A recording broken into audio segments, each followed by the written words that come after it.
Would you mind telling us your name and introducing yourself and telling us what you do? Yes, my name's Tony Gosling. I'm a freelance journalist. I have a radio show in Bristol where we have a political and investigative show every week on a Friday, thisweek.org.uk. But the main reason I'm here is to look at the Bilderbergs, and I've got another website which is Bilderberg.org. I got hold of the domain name back in the 1990s, funnily enough, because someone gave me I was absolutely broke at the time, and it was the sister of one of Henry Kissinger's goddaughters that gave me 150 quid to buy the domain and set up a website. Really? Why did she do that? Well, because she doesn't necessarily buy into her godfather or her sister's godfather's ideas. Wow. Kissinger, of course, is one of the world's worst war criminals, and if the police around here are interested in any kind of anti-terror legislation, he's the guy they should nail. He's the guy that should have the handcuffs on in the Black Maria today. Yeah, definitely, with all the actions he's caused in Timor and Indonesia and Chile, is just amazing to see a man like that being able to walk free. But he can't. This is another point, Luke, is that he can't. In many countries around the planet, I think I'm right in saying France and Italy and Europe, various other countries, if he gets off a plane in those countries, immediately he's in jail. And he's quite well aware of that. In fact, Daniel Mashover, a Jewish lawyer in London, has been doing a lot of work in trying to get basically prohibition orders on many war criminals. He's been very successful with Israelis. And what does David Cameron and the Conservative government do? One of the first things they came into office is overturn the laws in this country that allow us to arrest war criminals. Yeah. Unbelievable, really. The US did the same thing a couple of years back. But so Kissinger's getting limited in the number of countries he can go around to. You have to beam him in by satellite now. That's why I asked him, how does it feel to be wanted for mass murder in so many countries? And he didn't really reply. He called me a coward for asking him that. When he was interviewed by Jeremy Paxman on the BBC, who said, does it feel a fraud to have got the Nobel Peace Prize, he actually stormed out of the studio. Wow. All you heard was the bang of a door and Mr. Kissinger left. Anyway, the man has got lots and lots and lots of criminal, certainly evidence against him, and it really is disgusting that he's allowed to walk around. But it's not just him. In this particular meeting we've got loads. I mean, it's great that they've given us out the list well beforehand. Yes, yeah. Thank you very much. Back when I was covering this in the early mid-90s, actually quite often you would only have 3 or 4 journalists trying to cover it. Hardly anybody even knew it was going on. But also the press release by the Bilderbergs, you would get that after the conference. After the last car had left, you used to get the old press release. They'd finally give it to you. Here we've had quite a lot of time to look at who's in there. HSBC Bank figure massively. Now, you in the States will know a lot about them because they've had a bit of a hard time in the courts over money laundering. Yeah. Now, this is no joke, money laundering, because the Mexican drug cartels have been literally going into villages that have criticised what they're doing and murdering scores and scores of people, leaving piles of bodies on the edges of the villages. HSBC, it seems, were quite happy to run these people's cash around in their armoured vans for years and years. They are the criminals. They are other people. As soon as they no, let's not wait till they leave. Let's send the police in there to put them in handcuffs now, because they certainly should be arrested and questioned, if not actually just simply jailed. I mean, we've got to have a proper legal process here, but none of that is happening. It's all out of court settlements. So loads of HSBC people, Hong Kong Shanghai Bank, and also Barclays, several Barclays people too. Barclays have committed this massive LIBOR fraud, which has taken billions of pounds and dollars from people with mortgages around the world, mostly in Europe and the United States. Again, no proper prosecutions, not behind bars for the directors. Now, the funny thing is that may change. This is positive news, because there's a guy called Rain Man. He's called Rain Man, nickname basically because he's a slightly inept socially. I mean, I hate to say that if you're watching, but anyway, his name was Tom Hayes. Tom, sorry man. But anyway, he was the world's top LIBOR trader. And he was shunted between one bank and another bank and another bank, mostly in the city here in London, UBS and various other, Barclays possibly, I'm not sure which exact banks. But he was paid more than anybody else in the city. Now, don't tell me that the guys who are at the tops of these banks and the middle managers didn't know what was going on. When he was signed from UBS, he was given a $3 million signing fee. That's just for one day, popping into his bank account, $3 million. Now, Rain Man knows all about what happened with the LIBOR crimes. So the US wants him over there. They've tried to extradite him over to the United States, poor old Tom. But the Metropolitan Police and the City of London Police are chatting with him, saying, well, hang on a minute, don't you think you could tell us a little bit more about, before we let you go? But this has left him in a very difficult position, because how long is this going to go on for? Maybe none of this is ever going to come out. Maybe all these names he's giving them, they're not going to prosecute anybody. So what's happened is recently, Luke, and people might want to check this out, his girlfriend has been tweeting. Yeah, his bird has been tweeting and telling the world little bits more about Tom Hayes. So the LIBOR fraud thing certainly isn't over. Barclays was one of the first banks to fess up. Of course, what happens with HSBC and Barclays when they do these out-of-court settlements is their stock price goes way up as soon as they agree a settlement, because of course all the investors and the shareholders, etc., are expecting, crikey, they might close the bank down and we lose all our money. But no, it's a nice little cosy out-of-court settlement. And that's what makes me think that Britain and many other countries in the Western world are rather like banana republics, not like proper, I wouldn't put my money in here, don't put your money here, put it somewhere safe. Maybe in an Islamic country with a safe economy that's got trustworthy banks, people who are honest, because I'm afraid you can't trust the City of London anymore, nor Wall Street. Although it's good to see actually in the States, there seems to be more prosecutions happening over in the US than in the City. The City is the blue bloods, it's a cult, a club. And nobody in that circle, it seems, is going to be prosecuted. That's ever since really the early 90s. The words come down from on high. Do what you want, any kind of fraud, and you won't get prosecuted. Now, that's not the rule of law. All we're asking for, Luke, is the rule of law, isn't it? It seems like if you have money, the rule of law doesn't apply to you. And it seems like they're just getting away with so many heinous crimes. But on a separate note, I was always wondering, when owning Bilderberg.org, I was wondering, did you get any offers from anybody to buy it from you? Was there any even Bilderberg members who tried to buy that domain off of you? Well, funnily enough, no. And I think one of the things, that they don't like any publicity. They know me as a former BBC journalist. I would be straight on the phone to the BBC, and I would be on the phone to the newspapers saying, hey, Bilderberg have just asked it, and they've got a great little story there. So I think they sort of, they've gone around me a little bit. I did actually ask once, a few years ago, to speak at their conference. I sent them a nice polite letter to the office in Leiden, in Holland, to speak. And they didn't reply. After a few weeks I sent another letter and they finally did reply with a one-word no, basically. But I mean, I think that there's all sorts of room inside that toxic atmosphere in there for great ideas. Things like debt forgiveness. Let's forgive these debts that are unpayable. Yeah? Let's also, I mean, are they going to be talking about prosecuting the bankers? We've had Mervyn King, the Governor of the Bank of England, recently saying, well, we've got to stop bashing the bankers. Not a single banker has been bashed, Luke. I've news for you, bankers, guys. Nothing's happened. One person I'd definitely advise you to look at is Rowan Bosworth-Davies. His blog, he's a former Scotland Yard fraud squad officer, worked there for 12 years. And his job in Scotland Yard was bashing down the doors of the bankers at 4 a.m. and dragging them out and putting them in jail cells overnight. He said it had a very interesting effect on their behaviour. And so Rowan has got all sorts of interesting stuff about how to do this. He's also proved beyond any shadow of a doubt that what's going on in the city is organised crime. It fits with all the definitions of organised crime in Europe, in the United States, the British definition, the Japanese definition, and he's laid them all out there on his blog. So it's called Rowan's blog, I think. But Rowan is a great guy. Also, he's a bit of a wit, and he doesn't take this whole thing too seriously, but he's absolutely clear. If this country wants to move forward and out of the dire financial situation we're in with disabled people committing suicide, poor people committing suicide because they're having basic things taken away from them, then we've got to arrest these guys. Tell us about the Nigerian who contacted you. I heard that a Nigerian dictator contacted you and wanted in on the Bilderberg group. Just remember, it wasn't Nigerian, no, hang on. Oh, that's right, yes. I got a call a few years ago. I was sitting in a cafe in Gloucester Docks from the office of the President of Malawi. And there was a very nice lady on the phone saying, the President's with me and he would like to join the Bilderberg group.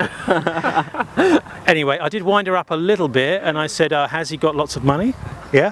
But anyway, the point being, I mean, for example, right now they're discussing Africa in there. Yeah. The challenges for Africa, they call it. And yet not a single African person is invited to the Bilderberg meetings. It's only the NATO countries. Now, Luke, this is disgusting. This is a throwback to the old bad old colonial days of slavery and viciousness towards foreigners.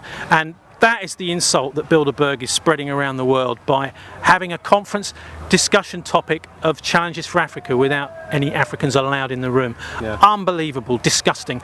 And I think, you know, the world needs to know just what kind of a monstrosity is going on in there. Now, these guys, basically, what they're doing is they're using corporations and banks like Hitler used tank divisions, panzer divisions, to take over. That's essentially what's going on. And if you're interested in the connections between the Bilderbergers and the Nazis, check out Jacob Wallenberg, because one of your great CBS correspondents from the war, who was over here during the Second World War, wrote a book called Martin Bormann, Nazi in Exile, and he mentions the Wallenberg family as part of that. Now, what Martin Bormann did after the end of the Second World War, he was Hitler's basically personal secretary. The British, it seemed, smuggled him out and he got over to South America, but he set up 750 corporations.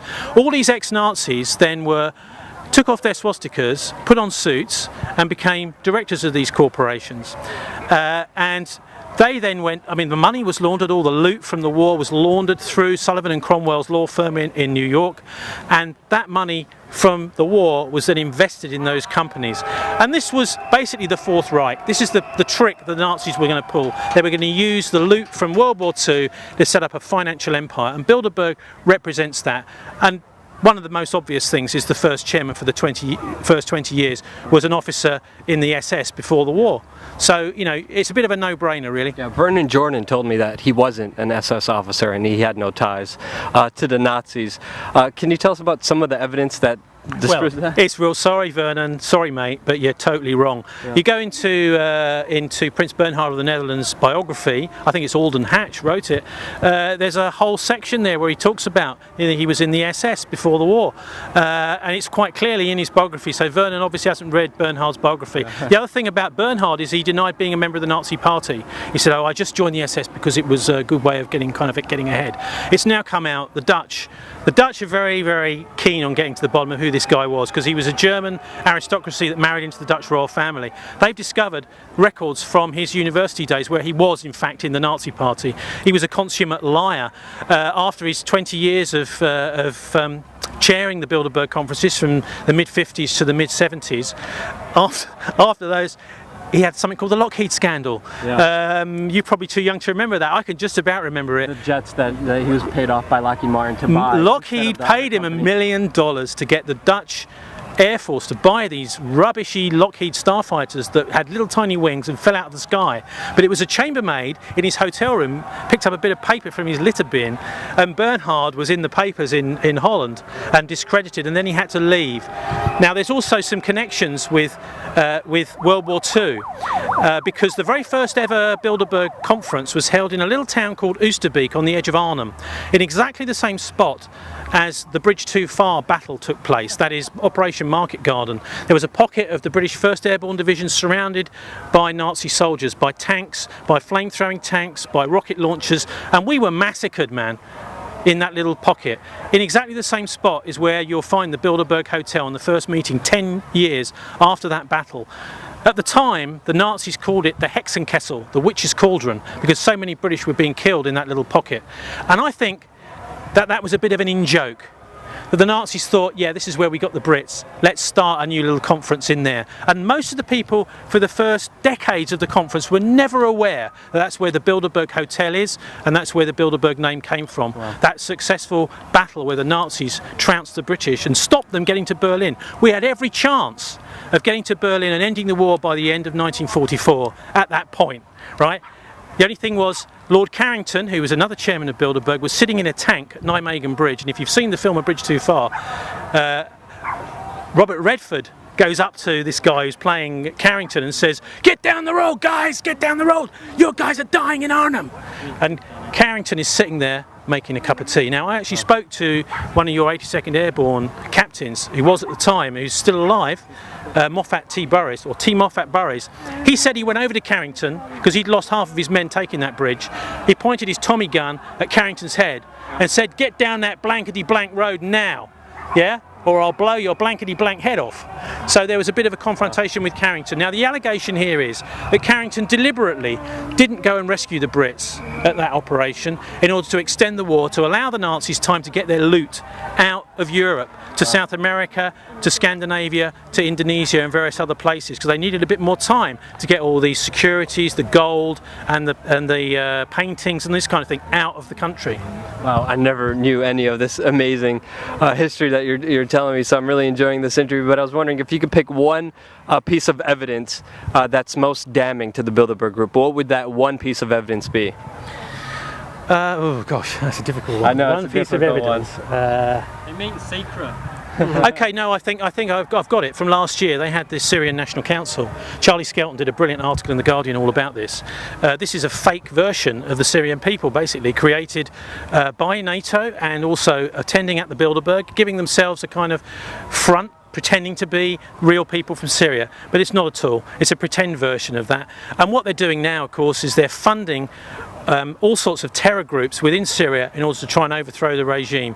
Now, Assad is a dictator, you know, he's not the greatest guy on earth, but actually what they're doing is they could be starting World War III here, so they need to back off, stop giving those Islamic terrorists, who by the way are being kind of conned by using the Quran, saying, oh, you know, this is all in the prophecy, you can be a hero for Allah, and there's con men in there too, you know, getting these guys going. We've got to stop supplying weapons to these terrorists in Syria, let the place turn back to the beautiful peaceful country it always has been. And by the way, we've got a British woman who's married to Assad, who we never see on the BBC. Let's have a little bit of her on the BBC. She's a very beautiful and very well-educated woman, and I think that actually, even though it's a dictatorship, they're doing everything they can to allow much more plurality, to have opposition parties in Syria now, and they've allowed that. So let's let them get on with it and return to the sort of peace and culture we had. We don't want it being another US, UK, European, basically McDonaldization of Syria is not on the cards as far as I'm concerned. Two more quick questions. How do you feel being here with all these people here and the mainstream media finally picking up after being here in the 90s with just 3 people? Well, it's brilliant. It's lovely to see so many people looking at this, but I mean, we've still got to understand, what do we do with them? Yeah. How do we get the police to turn around and start arresting the real criminals and stop trying to frighten? Actually, the police have been pretty good, Luke, you know, between you there. They realise... Not as bad as American police. That's right, yes, that's right. They could be pretty tough over there. Yeah. But I mean, I think that there's also an intellectual understanding by the police that something's gone very horribly wrong, particularly in the city and with our politics. And while all the time you've got much of the media, I mean, for example, through the Telegraph and Conrad Black, who was controlling the Daily Telegraph, News International, Rupert Murdoch's empire. His general manager was in here for many years, he's not on the list, maybe he's come around the back today. All the time you've got politicians and the media involved in this. I'm afraid that we're never going to actually see our way through it. We've got to get rid of those politicians that come in here. In fact, you know, we should be grilling them what's been going on inside, and if they don't tell us, then I mean, I think they should be arrested like they would be in the United States under the Logan Act. Or they're not telling us anything, especially when I grill them. It's very difficult to get anything out of them. But I'm just really fascinated. I think it's a bit like a cult, Luke. Don't you think? It's got the cult-like thing, hasn't it? It is. You know, you come in, it's almost like Hotel California. You can check out any time, but you can never leave. That means you have to carry the burden of the Bilderberg, if you're a politician, around with you for years afterwards. I heard this, but I'm not allowed to talk about it. Yeah. You can't actually have that kind of situation in the free world. So we need to end all that. They swear secrecy, sign disclosure contracts, and they can't say anything, sadly. But I'm still fascinated by this one point you talked about with the Nigerian or the African dictator. We got a bit distracted. Yeah, we got a bit distracted. I mean, that's just a fascinating story. I mean, what was said? How did everything transpire? I just find that fascinating. Well, eventually I explained to the guy that Africans are not allowed in the Bilderberg, and that it's only for people in the NATO countries.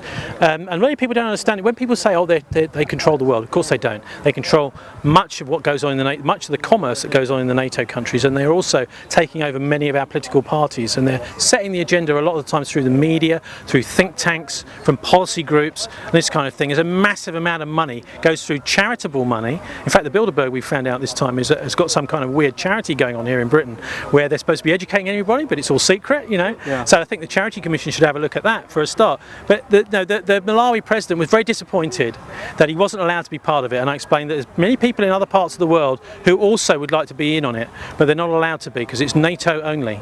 Did he try to bribe you? No, he didn't. But I had a bit of a laugh about it with his secretary. I didn't actually speak to him personally. I could hear him on the other side of the room. Wow. So, you know, I'm afraid that's all only NATO countries, and as NATO expands, you'll find more people coming in. Ultimately, though, NATO, Paul Hauser, SS officer, Gruppenführer, I think he was in charge of a Panzer Corps, he's quoted as saying that the first meetings of NATO were formed from the international supporters of the SS. Paul Hauser, check him out, he was a general of a Panzer Corps in the Second World War. So the links between the Nazis and the Bilderberg and NATO, I mean, it's a no-brainer. The other thing is, of course, they were set up after World War II to stop Europeans getting sympathy with the Russians and with the Soviet Union, you know. So there was a horrendous agreement obviously made at the end of World War II between mainly the US and the Nazis. Largely this was probably, I think, to do with plutonium and uranium, because the Nazis had been working on an atomic bomb. There's evidence they'd actually exploded a bomb. Churchill was very worried because they had the V2 which could reach London, that they were going to actually put an atom bomb on a V2. And this was seen as a really important bargaining chip for future years after the war. Refined uranium, what's it, U-235 and plutonium, if they could do a deal, the Americans could get that, they'd do almost anything for it. Fascinating interview, fascinating history. Thank you so much for the bottom of my heart. That was really amazing. Fantastic. Let's talk afterwards when you're done. You, man. Lovely to meet you. Give me a hug. Hey.